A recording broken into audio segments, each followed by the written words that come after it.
In this section of notes, we are going to look at the simple set of steps that scientists use to attempt to solve problems. It is important to know that these steps do not have to necessarily occur in this order, but that this is the ideal or typical order that the steps do occur. The big question that we are going to target is, how do scientists solve problems? Within this, we'll look at what process they use, is there a set of steps, and do they always solve the problem? You may be wondering why we even need to know these steps. You may be even thinking that you don't even use this process and don't plan on using it in the future. You're wrong. This process is completely natural and you do it every day. As soon as you question something and try to figure it out, you are using the scientific method without even knowing it. For example, if someone eats your leftovers from your favorite restaurant, you will definitely try to figure out who did it. Now, figuring out who stole your food is not necessarily the most important reason why you should understand the scientific method. The big picture is that it is really important to help us solve the huge problems in the US and around the world. Some of these big problems include things like, how do we adapt our education system to the future? How do we change our food supply to maintain the world and its inhabitants? And how do we change our energy supply so that it's sustainable? These are just a few of the huge problems that we are facing now, and that you will have to face in the near future. Now, you all aren't necessarily going to become awesome researchers who try to solve these massive problems, but it is important that when you are going to try to vote for or against laws that try to address these issues, that you understand how the researchers are coming up with these possible solutions. You may not always agree with the results, but it is important to understand how scientists should have come to their results, and to question everything based on real evidence that you can see and understand. The scientific method consists of roughly these 7 steps. The number of steps or the specific terms for these steps is unimportant, and it's often debated. It's what actually occurs in the process that is the most important thing to understand. The 7 steps that we are going to look at here are observe and question, research, form a hypothesis, test a hypothesis, analyze data, evaluate and infer, and lastly, communicate results. We are going to explore each of these steps in light of a real problem that scientists have already explored and continue to explore: texting while driving. Step 1. Observe and question.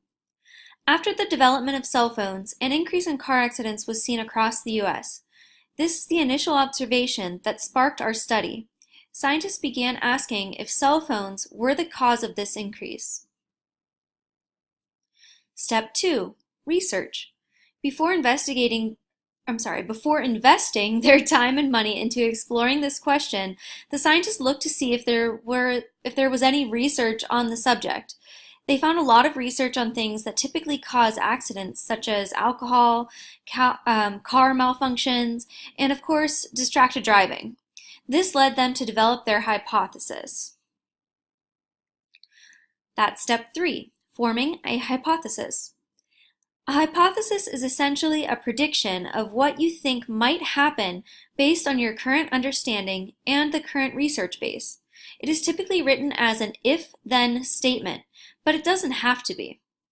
Our hypothesis for the texting while driving research is as follows. If a driver is reading or writing a text message, then they are more likely to be in a collision. Step 4. Testing the hypothesis. This is the fun part. This is where the scientists take their idea, figure out how they want to test it, and then do the experiment. For our experiment, we are going to take a group of 150 drivers of all different ages and split them into 3 groups. One group will be told to read a series of texts while they drive through a course. Another will be asked to write a series of texts. The last group will be told to drive completely distraction-free. That means no music, no phones, no friends. The researchers will record how many of these drivers leave their driving lane, run a stop sign, run a stop light, and speed, or drive inappropriately slowly. Each of these behaviors increases the risk for collision. Step 5 is analyze the data. This happens to be my favorite part in this process.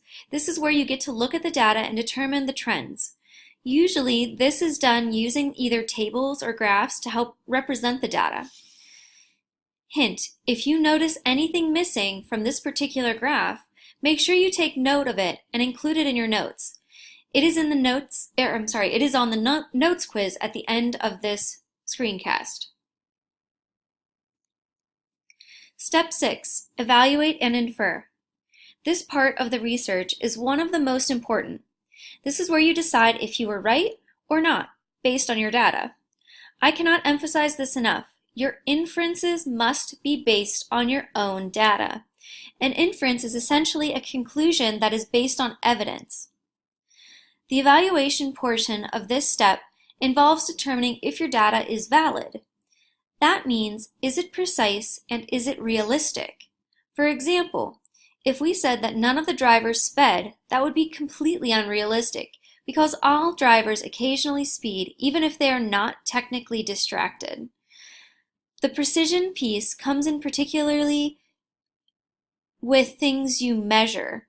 Even if you are measuring incorrectly, precision indicates that you are consistently following the procedure you developed. So all of your data measurements should be within a close range of one another.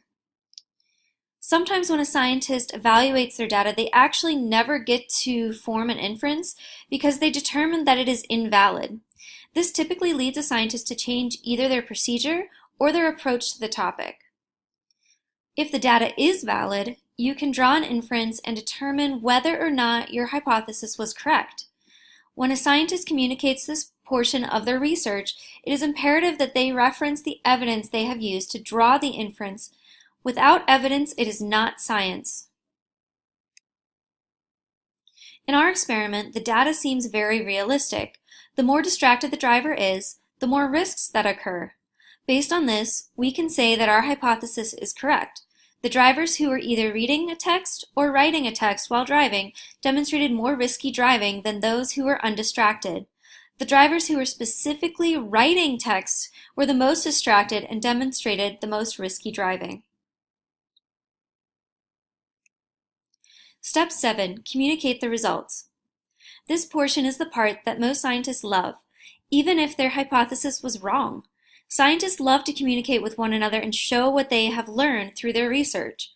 Communicating the results of scientific research can be done in many ways. Most researchers, however, begin with a written report of their findings.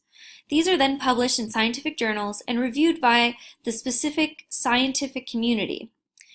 This review process is essential to the progress of not only science, but humankind as a whole. Scientists need feedback from their peers and need to learn from their research to develop new ideas to solve the problems of today. The last thing we're going to mention for this section of notes are the parts of an experiment. The 3 things that all experiments must have are the independent variable, the dependent variable, and constants. Most experiments also have a control group, but sometimes this isn't necessary. The independent variable is very important. This is what you actually want to test and see if it affects anything. In our experiment, the independent variable was whether the drivers were writing a text, reading a text, or undistracted. The dependent variable depends on the independent variable and is typically what we are measuring to see an effect. In our experiment, the dependent variable was the number of risks the drivers demonstrated, for example, leaving their lane, running a stop sign, and etc. Constants are exactly what they sound like. They are all of the rest of the conditions that researchers try to keep the same throughout the experiment. For example, the car the drivers drove, the course they drove through, the time of day, etc. would all be kept constant for our experiment. The control group is a group of test subjects that are not given the independent variable.